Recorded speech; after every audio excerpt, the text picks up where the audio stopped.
Oi pessoal, tudo bom? Espero que sim. Deixa eu voltar aqui no slide 1.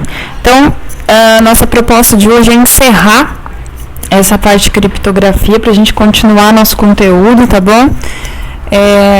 Eu ainda vou dar uma pensadinha, né? Que tópico que a gente vai abordar. Estou procurando inverter, deixar as partes que eu considero mais importantes para o final do semestre, né? Com a expectativa de que a gente possa já ter voltado, né? Vamos ser otimistas. Mas se não for possível, vou me esforçar e com a ajuda de vocês a gente vai cumprir os conteúdos, tá? Bom, galera, antes de começar qualquer coisa nova, né, eu vi que que tivemos poucas submissões no nosso trabalhinho e por isso eu gostaria de tocar em alguns pontos aqui que talvez sejam dificuldades. E hoje, durante a aula, a minha proposta é a gente tirar dúvidas, né, da dificuldade de implementar isso. Quais são as dificuldades de vocês? Então, eu vou deixar o fórum aberto para vocês postarem, né, os códigos para que eu olhe, para que a gente resolva e sane essas dificuldades, certo?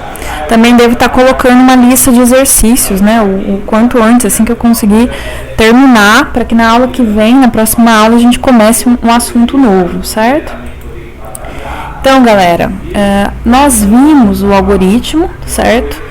RSA, e vamos falar um pouquinho quais são as partes mais difíceis de implementar, né? Que eu acredito serem difíceis. Então, a gente escolhe dois grandes números primos, certo? Como que a gente escreve uma função que calcula dois números primos? Né? A gente pode ou criar uma função para fazer isso, ou já entrar com o número primo, né? Não sei como que vocês estão pensando aí. Mas é relativamente simples a gente escrever uma funçãozinha que calcula um número primo. Como que a gente descobre que o número é primo? A gente descobre que o número é primo, né? Calculando se ele é não primo, na verdade, verificando quando ele é não primo. Então, o número primo é divisível apenas por ele mesmo e pelo número 1. Então, se a gente passar uma sequência de números para o computador, né, escolha aleatoriamente, aí, gere um número aleatório e verifique se é primo. A gente pode fazer isso, verifica se é primo, e não é uma maneira muito eficiente, tá? Gerar o aleatório, verificar se é primo e depois selecionar, mas é uma possibilidade, tá? Bom, escolha E diferente de 1, né, de modo que o E seja relativamente primo. Bom, professor, aqui então eu acredito que seja, né, que vocês vão me dizer que aqui é que é a dificuldade. Eu imagino isso, tá? Eu não expliquei como fazer isso justamente para deixar vocês pensarem um pouquinho, né? Mas vamos agora hoje trabalhar um pouquinho como que seria isso. Calcule, né? Uma vez que você tenha escolhido E, o cálculo vai ser relativamente simples, certo? É só calcular mesmo, né? E elevado a menos 1 mod, e a gente vai ter P menos 1, Q menos 1. Só fazer a conta lá, fazer os operadores certinho, implementar esses operadores certinho. Lembrando que o mod é o quê? Resto da divisão.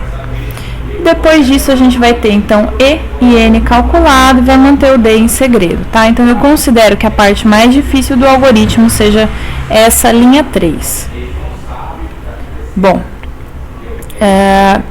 as pessoas, né, como a gente já disse, elas querem enviar uma mensagem X para Bob, né? E aí elas calculam Y igual a X elevado a E mod N, né? E envia isso para ele.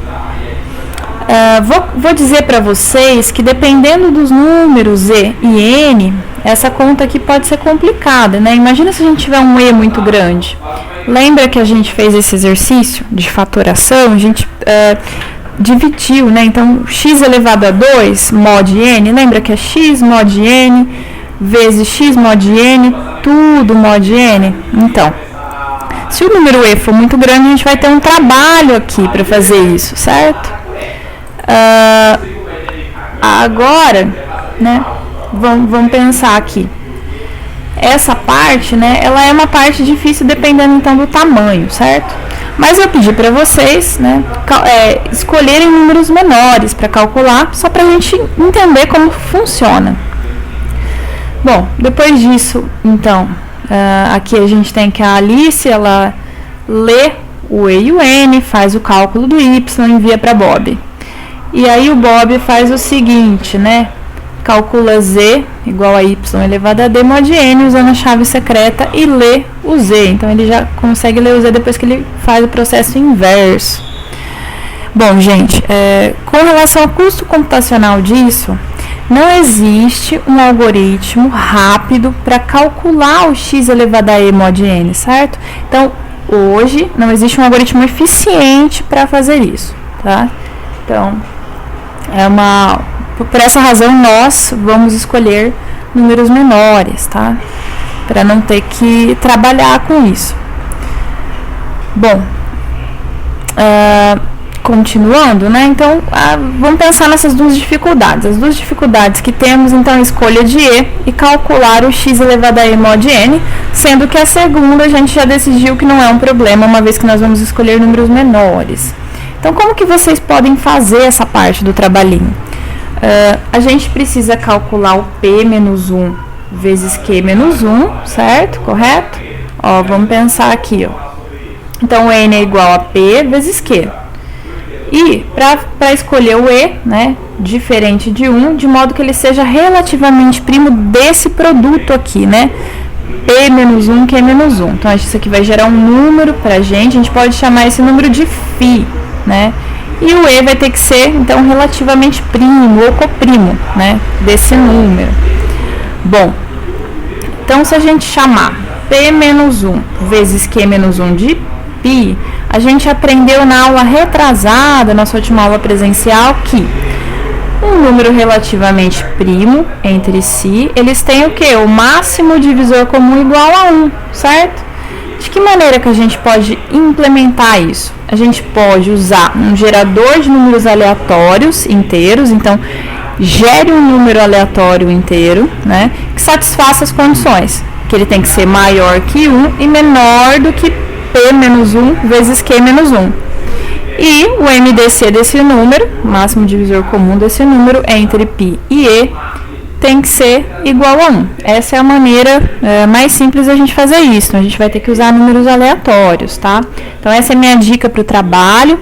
Hoje à noite eu vou ajudar vocês a estar finalizando essa tarefa. E vamos tentar, peço aos que virem o vídeo antes, que se animem, que chamem o pessoal para a gente resolver isso. Bom, aqui, como eu já disse, o próximo problema é um problema computacional clássico, tá? Que não tem uma solução rápida, né? Não tem uma forma muito adequada. Por isso que a gente escolhe números menores, certo? Então, galera, eu sei que está difícil, eu sei que a gente está passando por uma situação complexa. Estou aberta a conversarmos e a trocarmos ideias sobre possibilidades da gente conversar. Estou testando, né, um software que se chama Discord. Não sei se vocês já usaram, né, para jogos, no qual a gente pode conversar, né? O que vocês acham? Então, postem lá no fórum, entrem no chat para a gente conversar sobre a possibilidade de usar o Discord, porque pelo Discord a gente pode conversar, né? E aí fica mais fácil para a gente entender aqui, tá bom? Então, até mais tarde e fiquem em casa, tranquilo.